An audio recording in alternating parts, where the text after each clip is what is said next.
ciri-ciri untuk mengecek apakah ternak itu sakit atau enggak. Kita bisa dicek dari matanya. Mata yang sehat dia itu bakal cerah, dia terang, hitam putih gitu. Kemudian kalau dia ada penyakit, biasanya warna agak kuning, redup, lesu. Nah itu biasanya ada penyakit di dalamnya, penyakit hati. Hatinya yang entah dia ada cacing atau rusak pembengkakan dan lain-lain.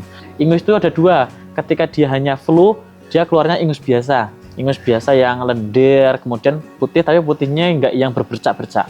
Tapi kalau sampai ingusnya dia itu putih dan berbercak-bercak, jadi ada spot-spot gitu, kemudian apalagi sampai ada darahnya, itu ada penyakit pada paru-parunya di saluran pencernaan. Jadi kalau bilang yang baik seperti apa, yang lengkap dan seimbang. Lengkap dan seimbang seperti apa? Yang makronya terpenuhi, mikronya dia terpenuhi.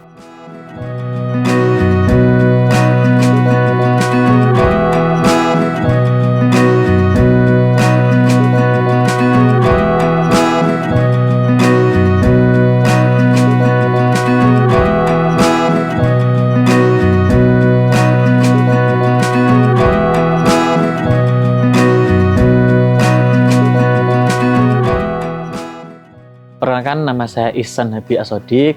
Kita di sini berada di CV Bengkel Sapi Kalijeruk yang berada di Kalijeruk, Ngemplak, Sleman. Untuk kita bergerak di bidang rekondisi sapi. Jadi kita memperbaiki sapi-sapi yang kurus, yang rusak, kemudian kita coba untuk memperbaiki dari sisi pakannya. Tapi selain itu kita juga bergerak di bidang pakan karena kita memang fokus pada teknologi pakan yang kita kembangkan. Ya, jadi bengkel sapi itu kita secara jalan bisnisnya kita fokus pada pembelian sapi-sapi yang kurus, sapi-sapi yang rusak, dalam artian dia itu rusak dan kurus karena kekurangan pakan. Nah, jadi kan banyak tuh pemeliharaan petani-petani atau dari sapi yang banyak sapi-sapi kurus. Nah, nanti kita beli, kemudian kita perbaiki dari sisi pakannya, kayak gitu. Kemudian kita juga bergerak pada bidang penjualan pakan juga, karena kan tadi kita fokusnya pada teknologi pakannya. Nah, kemudian untuk bengkel sapi sendiri kita bukan seperti jasa menyediakan ada sapi rusak nanti kita bantu untuk memperbaikinya, enggak. Kita lebih fokus, kita bantu nih caranya seperti ini. Kita mengedukasi dengan cara pelatihan-pelatihan, kunjungan dan lain-lain. Jadi kita latih caranya seperti ini. Supaya apa? Jadi supaya mereka juga bisa mempraktekkan, oh ternyata seperti ini caranya. Kayak gitu. Karena kalau kita hanya membuka jasa nanti rusak masuk ke kita, jadi kemudian kita kembalikan, itu malah nggak dapat esensi dari edukasinya tadi. Seperti gini, sapi kurus itu karena adanya penyakit, kalau nggak karena salah penanganan treatment, salah satunya adalah di pakannya. Nah, kita cari sapi yang kurus, kita cari yang secara fisik, secara tubuhnya itu tidak ada penyakit. Ya kita hanya bisa ngecek dari luar sih, karena kan kita nggak tahu organ dalamnya seperti apa. Tapi ada beberapa ciri-ciri untuk mengecek apakah ternak itu sakit atau enggak. Walaupun tidak yang 100% benar. Kita bisa dicek dari matanya. Mata yang sehat dia itu bakal cerah, dia terang, hitam putih gitu. Kemudian kalau dia ada penyakit, biasanya warna agak kuning, redup, lesu. Nah itu biasanya ada penyakit di dalamnya, penyakit hati. Hatinya yang entah dia ada cacing atau rusak pembengkakan dan lain-lain. Kemudian bisa dilihat dari hidungnya. Apakah dia, kalau hidung itu sebenarnya yang baik, dia itu lembab. Jadi ketika dia kering, ketika dia basah banget, itu bisa jadi ada penyakit di dalam tubuhnya, di saluran pencernaannya. Kemudian kalau sampai dia keluar ingusnya, ingus itu ada dua. Ketika dia hanya flu, dia keluarnya ingus biasa. Ingus biasa yang lendir, kemudian putih, tapi putihnya enggak yang berbercak-bercak. Tapi kalau sampai ingusnya dia itu putih dan berbercak-bercak, jadi ada spot-spot gitu, kemudian apalagi sampai ada darahnya, itu ada penyakit pada paru-parunya di saluran pencernaan. Jadi dia ada peradangannya. Kemudian dari tubuhnya itu dia rambutnya jegrak atau mudah rontok. Nah itu bisa jadi ada cacing di dalam tubuh. Itu tanda-tandanya. Kemudian kita bisa lihat dari kotorannya sama urinnya, apakah dia ada lendir, apakah dia ada cacing, apakah dia ada darah. Kalau sampai ada ketiga itu ataupun salah satunya, berarti tetap ada penyakit di dalam saluran pencernaannya. Kemudian kita bisa lihat dari sifat dari si ternak. Secara alamiah ternak itu ketika bertemu dengan orang asing, dia akan memberikan dua tindakan. Kalau dia tidak menyerang, dia bakal menjauh.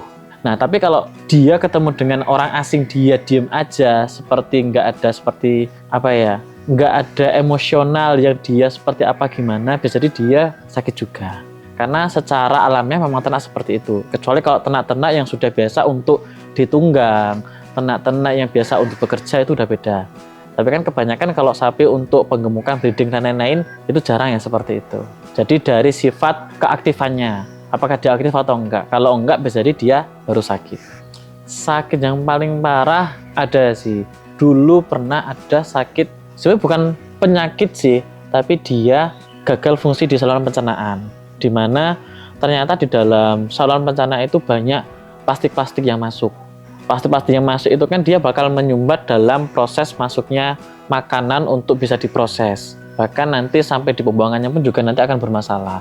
Nah ketika itu terlalu berlama-lama, pakan yang masuk dia nggak mungkin terserap secara maksimal, otomatis untuk kebutuhan hidupnya dia bakal kurang. Nah nanti di sana akan menyebabkan kematiannya.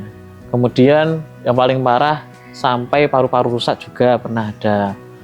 Kalau kita bilang baiknya itu seperti apa, yang jelas adalah lengkap dan seimbang. Jadi pakan itu harus lengkap dan seimbang. Lengkap itu seperti apa? Lengkap itu ya dari kebutuhannya itu dia terpenuhi. Nah, untuk ternak itu kebutuhannya seperti apa? Secara alamiah dia pasti kebutuhan hijauan, rumput-rumputan. Itu secara alamiah dia harus ada itu. Itu yang harus diutamakan. Kedua, penambahan seperti konsentrat dan lain-lain. Konsentrat atau bahan sisa pertanian yang lainnya bisa digunakan. Karena apa? Karena kalau hanya mengandalkan hijauan yang mungkin bisa saja terbatas dan kandungannya yang belum terlalu tinggi untuk memenuhinya, maka perlu ada penambahan konsentrat atau bahan pertanian lain yang bisa digunakan. Nah, kedua ini kita biasa manggilnya sebagai makronutrien. Jadi nutrien yang butuhnya banyak dan yang utama. Tapi kita juga ada penyebutan mikronutrien. Mikronutrien itu dia kebutuhannya hanya sedikit, tapi dia membantu dalam proses pendukung supportnya, seperti sekresi hormon, enzim, dan lain-lain, kemudian pembentukan tulang, dan lain-lain. Itu kalau misalkan dari pakan makro dia masih kurang. Makanya ada penambahan pakan mikro tadi. Mikro itu seperti apa? Mineral dan vitamin. Mineral vitamin ini yang dia nanti membantu dalam proses produktivitas yang lain juga. Dalam perbaikan sel, dalam produksi susu, dalam membantu reproduksi, dalam membantu produktivitas, kemudian imunitas, kekebalan tubuh, mineral vitamin itu sangat diperlukan. Jadi kalau bilang yang baik seperti apa, yang lengkap dan seimbang. Lengkap dan seimbang seperti apa? Yang makronya terpenuhi, mikronya dia terpenuhi. Kalau kita biasanya pemberian, konsentrat itu biasanya 1,5–2%. Itu sebagai patokan awal, 1,5–2% dari berat badan. Jadi tinggal dikalikan aja 1,5% atau 2% dikalikan berat badannya berapa.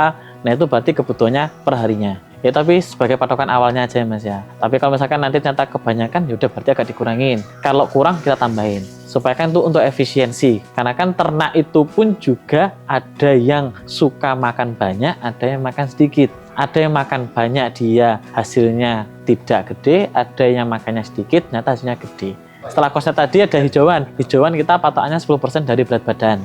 Nah, kemudian yang mineral vitamin ini yang kadang terlupakan. Nah, mineral vitamin ini kita biasanya pakai booster sapi yang ada di sini.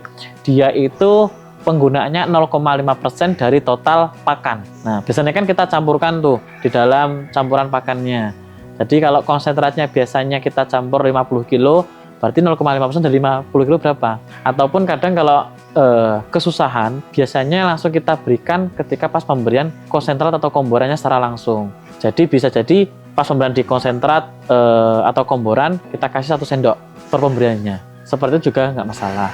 Kemudian ada penambahan seperti probiotik. Kalau kita di sini namanya SBP, sumber berkepakan. Dia memang fungsinya untuk fokus di kecernaan. Dia itu nanti ketika kita gunakan, kita lebih menggunakannya dengan cara fermentasi. Fermentasi itu fungsinya ada 2. Nah, ketika kita campurkan untuk fermentasi, yang pertama kelebihannya, sumber pakan konsentrat tadi kan seratnya ada yang berbeda-beda. Ada yang keras, ada yang empuk. Nah, dia itu membantu untuk lebih melunakkan dari bahan pakan tadi. Sehingga ketika proses kecernaan dalam tubuh dia lebih mudah. Dan kedua, karena tadi kita tambahin bakteri probiotik atau mikrobanya tadi, ketika dia masuk ke dalam tubuh, dia juga membantu proses kecernaan. Sehingga lebih maksimal lagi untuk penyerapannya. Dan ini pun kadang juga kalau susah untuk melakukan fermentasi, ya udah dicampur di komboran. Ataupun langsung ditambahin di air minum juga nggak masalah. Kemudian untuk sapi yang di sini Mas ya, sapi yang di sini kita nggak ada spesifikasi harus sapi apa-apa. Semua sapi pernah kita lakukan rekondisi. Tapi yang belum pernah adalah sapi Bali. Kenapa kita nggak berani sapi Bali? Karena di sini dekat dengan domba. Sapi Bali itu nggak bisa dekat dengan domba. Karena ada virus pada domba yang dia itu hanya merang di sapi Bali. Ya, kita nggak berani. Karena pernah ada temen sih mas, temen dia itu melihara sapi Bali 100 ekor atau berapa. Dan ternyata di jarak 2 km itu ada peternakan domba. Jarak 2 km ternyata masih kena itu posisinya. Makanya kita nggak berani lah kalau sapi Bali. Makanya kalau di Bali itu nggak ada domba-domba, nggak ada. Kalau nutrisinya sama. Jadi entah itu sapi Madura, sapi simental, sapi PO, sapi limosin, sapi Jawa, dan lain-lain kita sama aja. Yang nanti kan dia membedakan adalah dari berat badannya tadi. Ketika berat badannya dia besar, otomatis jumlah yang kita berikan besar. Tapi kan seluruhnya itu sudah komplit, sudah lengkap, sudah seimbang. Untuk pakan yang kita buat itu sebenarnya semuanya kita buat pakan sih. Jadi ada sapi untuk sapi, untuk kambing, untuk domba, untuk sapi potong, untuk sapi perah, untuk kambing potong, untuk kambing perah, kita bisa bikin semuanya. Bahkan kita juga melayani custom mas. Misalkan ada peternak yang pengen, mas aku pengen pakan yang nutrisinya segini. Nah nanti kita juga bisa bantu.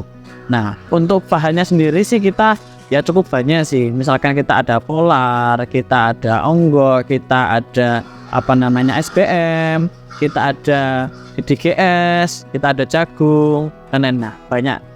Caranya tinggal dicampurkan aja sih mas, dengan sesuai partikelnya aja. Jadi kalau yang halus dicampurkan dengan yang halus dulu, nanti baru dicampurkan dengan bahan yang partikelnya lebih besar lagi, baru nanti dicampurkan yang lebih besar lagi, supaya lebih merata aja. Beberapa bahan kita memang pengelompokannya menjadi 2, sumber protein sama sumber energi, sumber karbohidrat.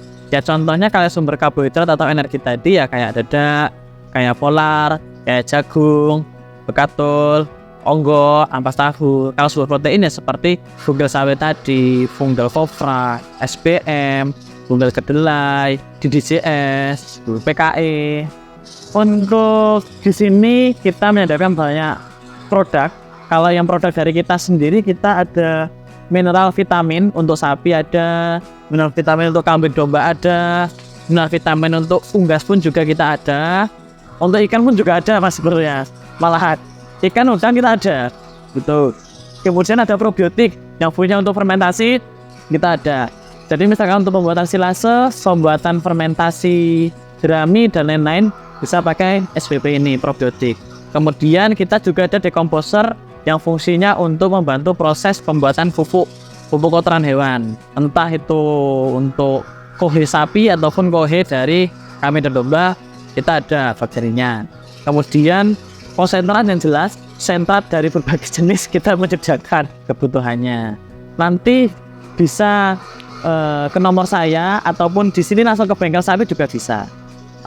Di sini pun kita juga sering membuka untuk kunjungan-kunjungan. Jadi monggo kalau ada yang mau mampir, mau belajar bareng, mau diskusi, dipersilahkan.